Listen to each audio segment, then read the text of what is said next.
काशीपुर नाम का एक गांव हुआ करता था। उस गांव में एक बहुत ही बुद्धिमान औरत थी जिसका नाम शानवी था। शानवी के पति का नाम हरिया था। हरिया बहुत ही बेवकूफ किस्म का आदमी था। वहीं पर उसकी पत्नी बहुत ही बुद्धिमान और तेज दिमाग की औरत थी। गांव के सभी लोग शानवी को बहुत ही मानते, क्योंकि गांव में कभी भी कुछ समस्या आती तो गांव वाले शानवी के पास जाते और अपनी समस्या का समाधान शानवी से निकालते। शानवी भी तुरंत चुटकी भर में सारी समस्याओं का हल तुरंत गांव वालों को दे देती। एक दिन की बात है। शानवी का पति हरिया एक दिन घर के बाहर कुछ गोईठे लेकर बैठा हुआ।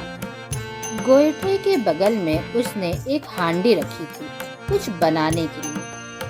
तभी उसकी पत्नी शानवी आती है और कहती है, अजी, ये क्या सवेरे सवेरे आप गोईठे लेकर यहाँ पर क्यों बैठे हैं? और ये क्या गोईठे के पास आपने ये बर्तन क्यों रखा है?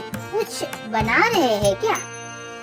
अरे हाँ भगवान, अभी मैंने यहाँ पर ढेर सारा गोईठा रखा है। कुछ देर के बाद इसमें अपने आप आग लग जाएगा। अभी सूर्य की रोशनी आ ही रही है, तब मैं इस हांडी को चढ़ा दूंगा और गर्मा गर्म खिचड़ी खाऊंगा। अजी, सच में आपका दिमाग कहाँ पर है? आपका दिमाग कहीं घुटने में तो नहीं है? कितने बार समझाया कि ऐसा थोड़ी ना होता है। गोईठे में आपको माचिस लेकर आग लगानी होगी, तभी इस गोईठे में आग लगेगी और तब आप इस बर्तन को चढ़ाकर इसमें कुछ पका सकेंगे। सूर्य की रोशनी से थोड़ी ना ये गोईठा अपने आप जल उठेगा।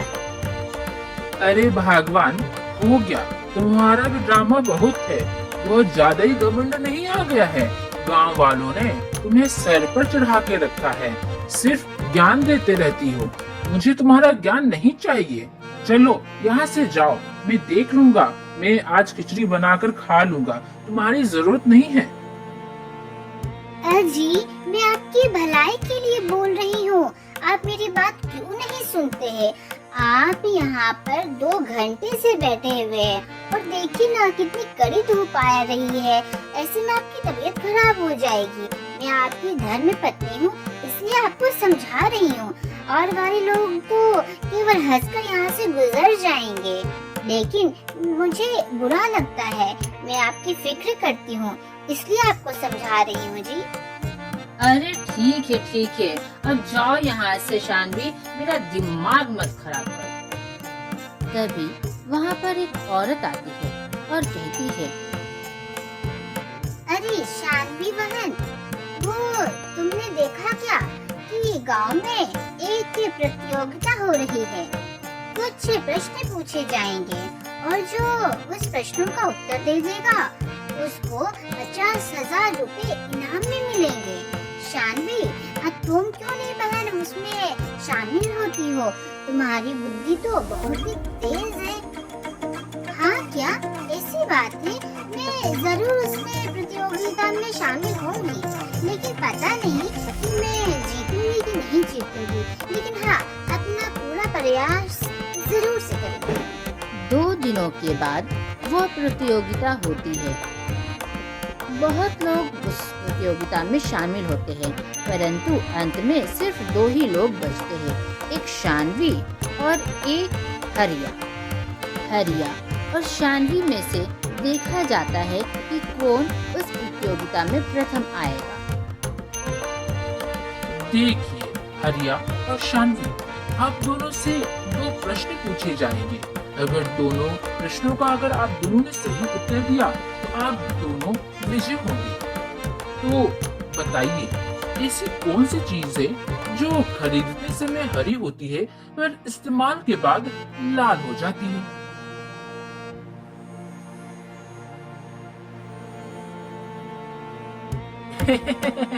मुझे पता है, इसका जवाब होगा तरबूज।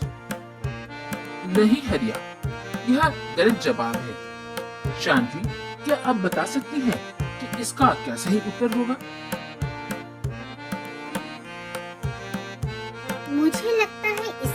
उत्तर होगा मेहंदी। जब हम लोग मेहंदी खरीदते हैं तो वह हरी होती है, या फिर जब हम लोग हरी पत्ती तोड़ के लाते हैं तो वो हरी ही होती है, लेकिन मेहंदी लगाने के बाद वो लाल हो जाती है। बिल्कुल सही जवाब। अब आप दोनों से दूसरा प्रश्न पूछा जाता है। देखते हैं आप दोनों में से सही जवाब कौन देता है। बताइए, एक गुफा के दो रखवाले, दोनों लंबे, दोनों काले।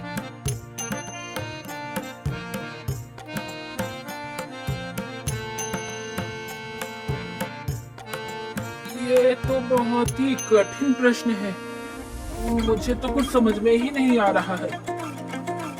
हरिया, सोचिए ना, थोड़ा समय आप ले सकते हैं। शानवी, आप भी कुछ समय ले सकती हैं।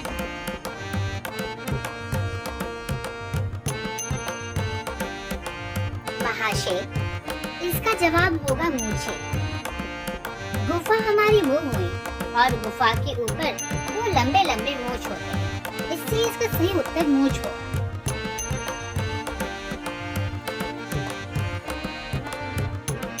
बिल्कुल सही जवाब शानवी। आपको मिलते हैं 50,000 रुपए। आप सच में बहुत ही बुद्धिमान औरत हैं।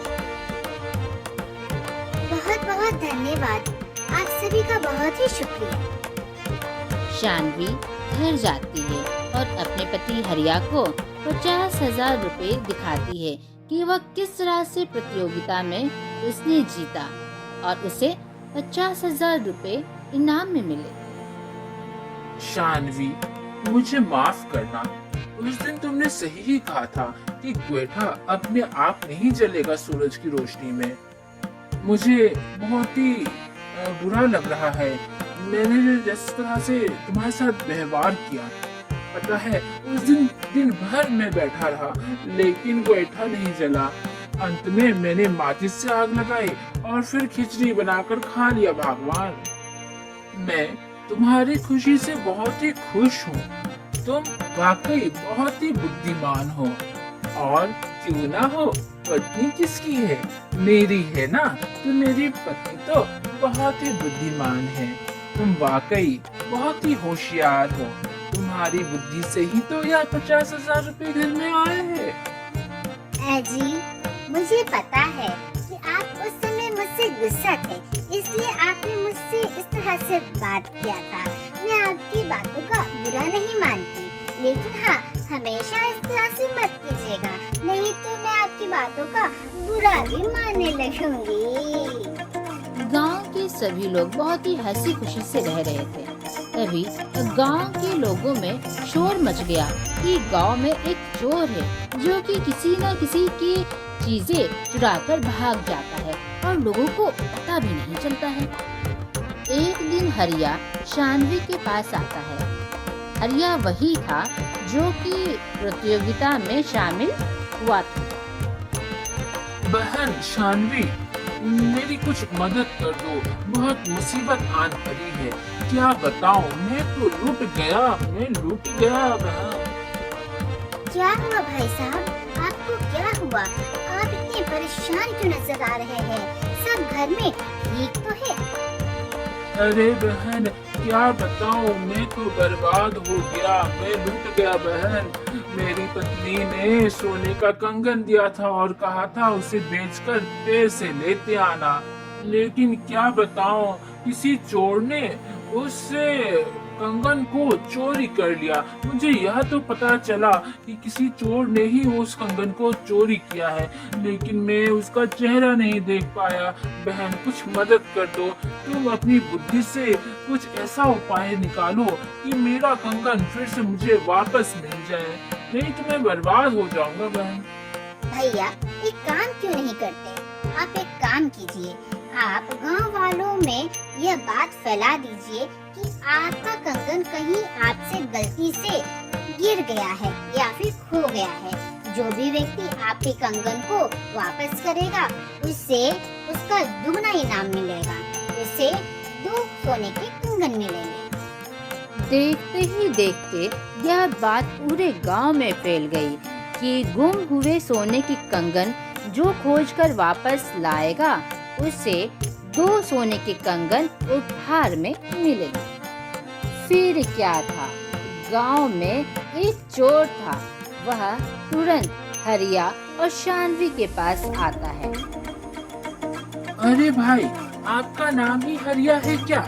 ये देखिए, कहीं ये आपके खोए हुए सोने की कंगन तो नहीं? मुझे रास्ते में गिरे पड़े मिले थे। तुम्हें शर्म नहीं आती मेरे जेब से या कंगन चुराते हुए? यही है गांव वालों, यही है चोर। किसी ने मेरी कंगन चोरी किए है। अब इस चोर को गांव से बाहर निकाला जाएगा। तुम्हें यही सजा मिलेगी। अरे नहीं नहीं हरिया भाई, ये क्या बोल रहे हैं? मैंने आपके कोई कंगन नहीं चुराए। आपने तो कहा था ना कि आपके कंगन गिर गए हैं, इनाम मिलेगा। मैं तो इनाम के चक्कर में आया हूँ।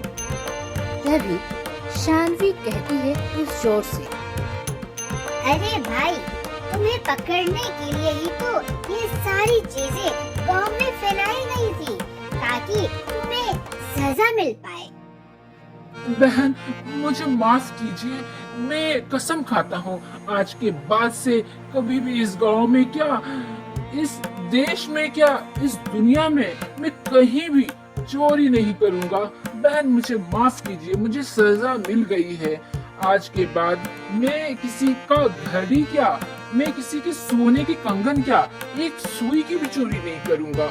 मुझे माफ कीजिए और इस गांव में रहने दीजिए। सभी गांव वालों ने यह निर्णय लिया कि उस चोर को भी एक मौका दिया जाए। उस दिन से उस चोर ने कभी भी किसी गांव वालों को परेशान नहीं किया और कहीं भी चोरी नहीं की। शानवी बहन, आपने तो मेरी इतनी बड़ी समस्या तुरंत सुलझा दी। वाकई आप बहुत ही बुद्धिमान औरत है और आपकी बुद्धि की परीक्षा तो सभी लोगों ने देख ही लिया था। इस प्रतियोगिता में आपने कितनी आसानी से सारे प्रश्नों का उत्तर दिया था।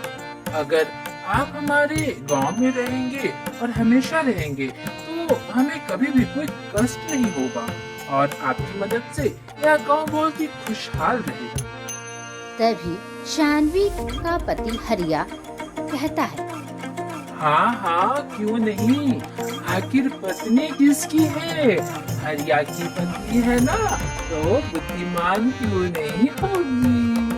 तो देखा दोस्तों, जीवन में कोई भी समस्या आए तो अपनी बुद्धि का इस्तेमाल करके उस समस्या से हम लोग उबर सकते हैं। आज का प्रश्न है, क्या आप बता सकते हैं कि हरिया के जेब से क्या चोरी हुई थी?